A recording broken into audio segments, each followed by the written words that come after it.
What's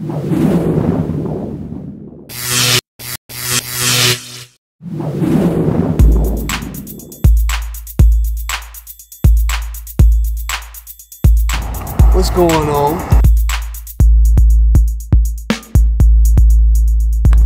Yo, what up? It's your boy Young Maestro, Spotlight, man. West Coast Spotlight, man. That's what it is. Yeah. West Coast forever.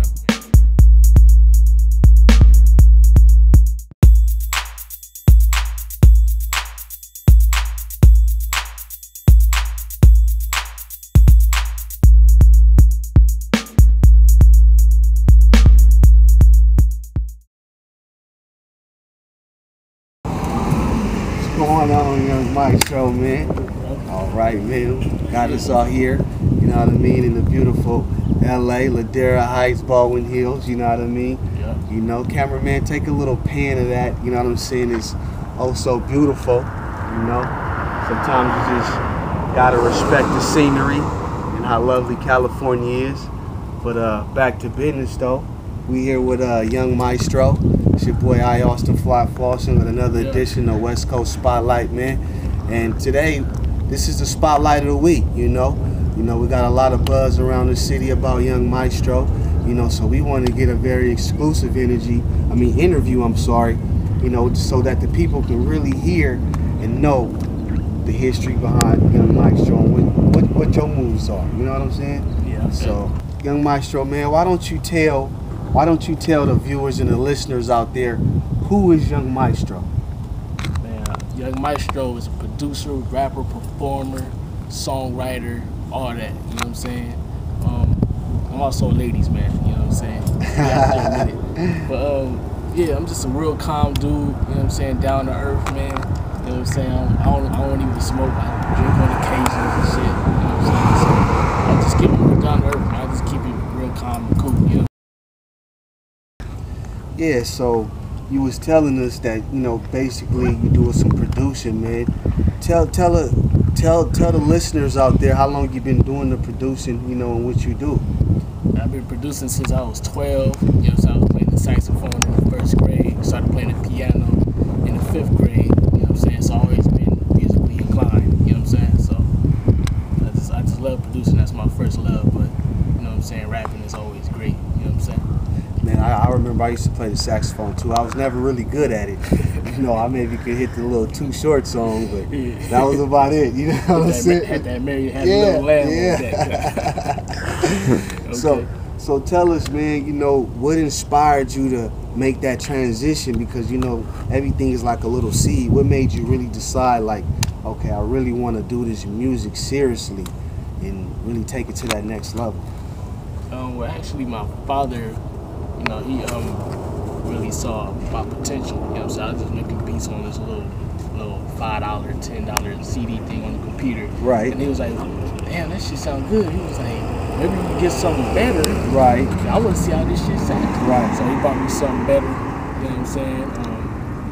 And as he bought me something better, the beats got better. Right. So he saw my potential. Then we started working with a lot of West Coast artists, producing some of this stuff. Right. You know what I'm saying? Ever since then, I just been getting better and better. You know what I'm saying? I can never, you know, I'm real down to earth. You know what I'm saying? I already know, like, that you can always get better. Right. Never Right. be like, even Kobe, he's great. Kobe's great. He's still practicing. Right. You know what I'm saying? Right. So, see, a lot of people don't understand is it's not practice make perfect, but it's perfect practice make perfect. You feel me? Yeah. And you know, they're not just like some alien who just shot down on Earth and was just like extraordinary players. They just practice extremely hard. Yeah. You feel me? I mean, a lot harder than just the average player. You feel me? So I can definitely relate to you. You know what I'm saying? Yeah. When you say that, you know, there's always room for us to grow as artists. You know what I mean? And whatever we do, you know, we just gotta exceed our own expectations out there. Oh yeah. For the what it inspired me to rap was that we was working on this project called Eastside Too Dangerous, and I produced the whole soundtrack, whatever, for my dad's documentary, whatever. It's also called Eastside Too Dangerous. It's about how he grew up on the East Side or whatever. But anyway, you know, I had the studio or whatever, and all these other rappers was coming in. And I'm like, damn, I know I can sound better than some of these fools, man. man, if I just write, you know what I'm saying, if I write something, you know what I'm saying. So I wrote something, and actually my first song was called "Living My Life." It was talking about staying off the streets and you know doing the thing in the studio. You know what I'm saying? Right. And my dad noticed that. And it was good. You know what I'm Right. saying? It was better than most of the songs on there. So he was like, okay, I want you to start writing more, and that's how I started rapping. You know I what I'm got saying? you. So it was just like some. And see, a lot of the times, it be those type of situations, like such as yours. You know, you have a family member who really see the vision and really stand behind you and push you. You know what I mean? Yeah. And the good thing about it is, you get that direction. You know what I mean? And a lot of the people out there don't have that direction. You know what I'm saying? They don't have that person pushing them, you know, in that direction to get them that exposure. So, and that's kind of why West Coast Spotlight was kind of created for artists such as, you know, myself, you know, and other artists out there who really don't have that family backing, you know what I mean, to really push it. So, man, that's another thing that I can definitely relate to on that tip, man. So, you know, besides doing the producing and the rapping, young Maestro, man, you know, like, what are your goals? Like, what do you want to do?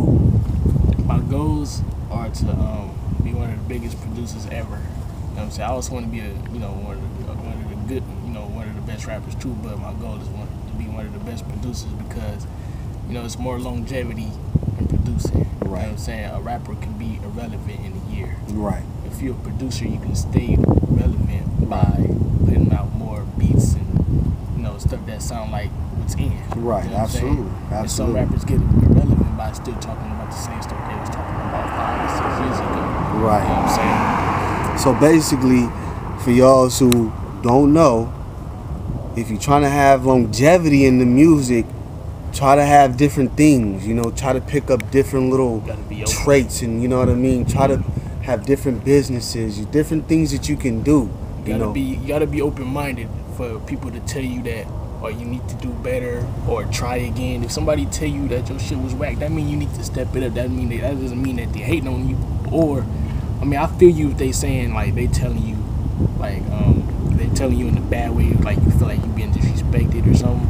But if somebody telling you like, I think you can do better or something like that, then they trying to help you out. They not hating you. Cause I heard that many a times, and I felt like this person was hating on me. But at the end of the day, it was inspiration for me to get better. You know what I'm saying? So yeah, you got to be open-minded when you're an artist out here. You know what I'm saying? That's what I learned when I was 16.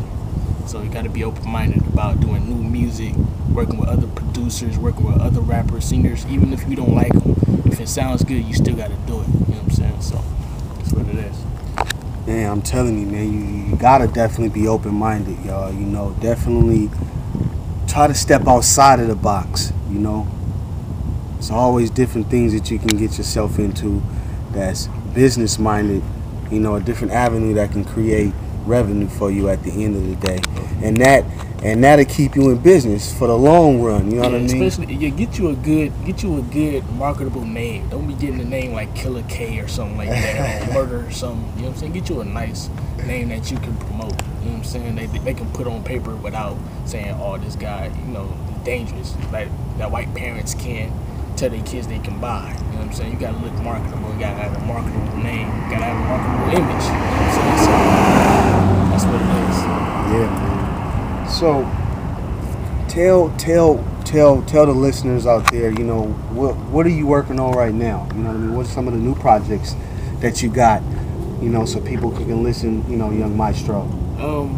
I've been working a lot with the California Swag District. You know what I'm saying? I've been working with them since day one, before they got big, whatever. You know what I'm saying? Those are my boys. I got a couple of songs with them. I got a song with they mixtape called In My Zone. I produced that song as well. I have a song Bouncing in the Club. I'm gonna have a remix tour with Nipsey Hussle. Nipsey Hussle just did a verse for it and all that. I got this single right now, pushing it at Power. It's a pop song. You know what I'm saying? I'm being open-minded. Remember what I told you about that? You know what I'm saying? It's a pop song, but I'm still rapping on it though. You know what I'm saying? I'm just having a pop singer on it with a pop beat. You know what I'm saying? So you just gotta be. You know what I'm saying? I got a street song. I got the pop song, and I got just the club song. You know what I'm I'm saying? So that's what it is. That's what's up, man. So for those out there who trying to get into the game and get to the avenues that you're doing right now, like what would you tell the people out there? What do they need to do? You know what I'm saying? In your eyes, coming at you know what I'm saying, you young West Coast talent, getting your feet wet, you know what I mean? What would you advise, the young rappers and singers out there how to, get to where you at? I would advise y'all to watch out for all these predators out here, man. These scam artists, people that tell you they can get your song on the radio, people that tell you that you can get signed, we can get you to do this, that. I'd say about 90% of this music industry, all these people just be talking and take your money and leave. And also, you gotta have somebody that's backing it, you know what I'm saying? And another thing is not, if you're inspired to do music, don't let nobody, lose your dream of music.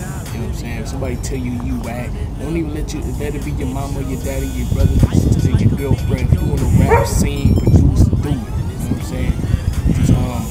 Just follow your dream. That's what's up, man. Follow your dream. Stay persistent. Have somebody backing you, and stay away from those snakes in the grass. So, in regard to that, young Maestro, what would you suggest would be the way for, a young artist trying to get their music on the radio, Because we know now not to deal with those shiesty individuals, you feel me? So, tell the people what they need to do to get the music on the radio.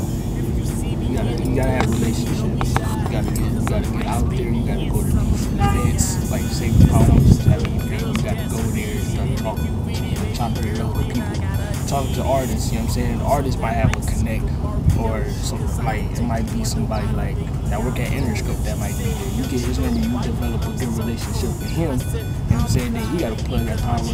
He can help you out if you got a solid song. You know what I'm saying? It's all about relationship. You gotta go out there and talk yours. You know what I'm saying? But for real though, man. So is there anything else that you want to tell, the West Coast listeners out there, the young listeners, the old listeners? What you got to tell them, young Maestro? First of all, I want y'all to follow me on Twitter at Young Maestro. You can hit me up on Facebook at Young Maestro. Add me on MySpace.com/Young Maestro 99.